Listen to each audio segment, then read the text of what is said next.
What is up, everybody? Welcome back to RacingNewts.com and welcome back to the Racing Newts Top 5 Kentucky Derby Horses of the Week. And man, hopefully everybody had a good Christmas, had a good New Year, and hopefully your year is off to a good start so far, even though we're just about 3 days in. We took a little break, like I said, for the holiday here from the Top 5, but we're back. We have some news for sure to go through, but the Top 5 kind of remains the same that it was the last time we were on here. So we'll kind of break that down and we'll see what's going on this week and what's coming up. All right, let's go to the top 5 and let's go to number 5 on the list, Victory Formation. Of course, this is a horse that did run since the last time we talked, and he ran in the Smarty Jones Stakes at Oaklawn Park, an easy winner. Didn't seem like as much problem at all for him to get the job done. Really liked Victory Formation's performance.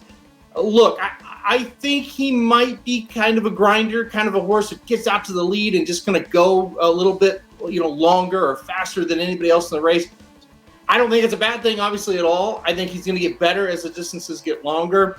I'm questioning, does he have that extra little push, that extra little burst? I'm not sure yet. Hard to tell, though, right? I mean, he's ran 3 times. The first 2 races were on one turn, so he really wasn't going to ever look real flashy, I think, going one turn. This was his first start around 2 turns, and nothing wrong with what he did. 91 Buyer speed figure as well. So Victory Formation deserves to still be in the top 5 after that win. We'll see. He's going to have to get better. There's no question, but he has every right to get better as we get a little bit longer. So I did like Victory Formation in that race. Number 4, another Brad Cox trainee, Instant Coffee. This is a horse that, look, he won the Kentucky Jockey Club Stakes. I think that was a pretty decent race from him. Well, he was pretty wide all throughout that race and was able to get it done. So I like him. I think he will be a horse to keep an eye on here, and a horse that I think is going to, make his 2023 debut at the Fairgrounds, and we'll see how he comes into 2023. But as of right now, he's proven enough for me to make him number 4. Number 3, Arabian Knight. Now,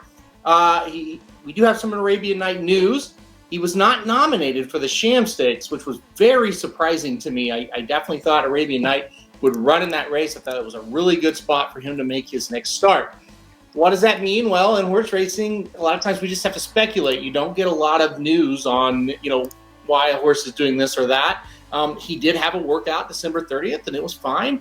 No reports of anything bad happening out of that work or anything. So maybe they just think he needs a little bit more time. It's hard to say. It's all speculation at this point. But really, no real news. We haven't heard any reports on Arabian Knight. We just know he was not nominated for the Sham Stakes this weekend, and that's pretty odd to me. So we'll kind of keep track of it. Maybe there'll be a comment out. Who knows? Even before this video is posted, there could be a comment out. I'm not making any, implications at all. I'm just saying it's odd that he wasn't nominated, but he will stay at number 3 for now. Number 2 is Cave Rock, the horse, not nominated as well for the Sham, but that was to be expected. They're giving him a little time before getting him geared up. I've said it a million times. Listen, the horse was a cinch, cannot lose at the Breeders' Cup, and he did. But still, he's got a lot of talent. I think he'll bounce back from that race. Okay, I've got him number 2, and I'm still pretty high on him. Finally, number 1 is Forte, and he's been number 1 almost every time we've done this, and he is the deserving number 1 at this point. Winner of the Breeders' Cup Juvenile, 3 Grade 1 wins as a 2-year-old. Of course, now we go to the 3-year-old season, and things can certainly change when they turn 3. But as of right now, Forte for me is number 1, and he probably will be until we see something really, really big out of somebody else. So to recap it, number 5, Victory Formation, number 4, Instant Coffee, number 3, Arabian Knight, number 2, Cave Rock, and number 1, Forte. That's my top 5 as of right now. 2 races coming up this weekend that we've got to keep an eye on. The Jerome Stakes, and we'll get to see Arctic Arrogance, I think, once again in that race. We'll see what happens there. Aqueduct, not normally known for really good prep races early on. The Wood Memorial, a little bit different story, but we'll kind of see what happens with that race. Who knows? Maybe we'll get one snuck in there on us. And then Sunday, the Sham Stakes at Santa Anita. Like I mentioned, Arabian Knight not nominated, but Bob Baffert has nominated a ton. I think he has 9 in total. So a lot of Bob Baffert's, spun intended, very good maiden special weight winner. Also being pointed to that race, Paxa Wallop, a turf horse all throughout his early part of his career as a 2-year-old. He's going to try the 3-year-old ranks now. So and the Sham is reportedly where he's going to be. So pretty good race there. We also have an allowance race at Gulfstream Park on Sunday.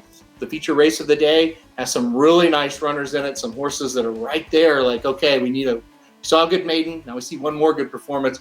Definitely going to hop in the top 20, maybe not top 5 just yet. Depends on how impressive that might be. But a horse like Litigate, Mr. Ripple, Rudder's Min, all 3 of those horses I'm pretty high on. They're all going to be in that allowance at Gulfstream. So a lot going on this weekend. And the good news is we'll be right back here next week on this Kentucky Derby Top 5 video to kind of recap all that's happened on another busy week here on the Kentucky Derby Trail. So, all right, guys, thanks everybody for watching this video. Hit like if you like it, hit subscribe if you really like it. And most importantly, we'll see you right here next week as we continue down the road to the 2023 Kentucky Derby. RacingDudes.com is your home for the best free picks for every race, every track across the country. We're ramping up for the 2023 Kentucky Derby, and we want you to join us in the fun. Subscribe to Racing Dudes YouTube channel and click the notification bell so you never miss a single video. Want to make money betting horses? Bet with the Racing Dudes.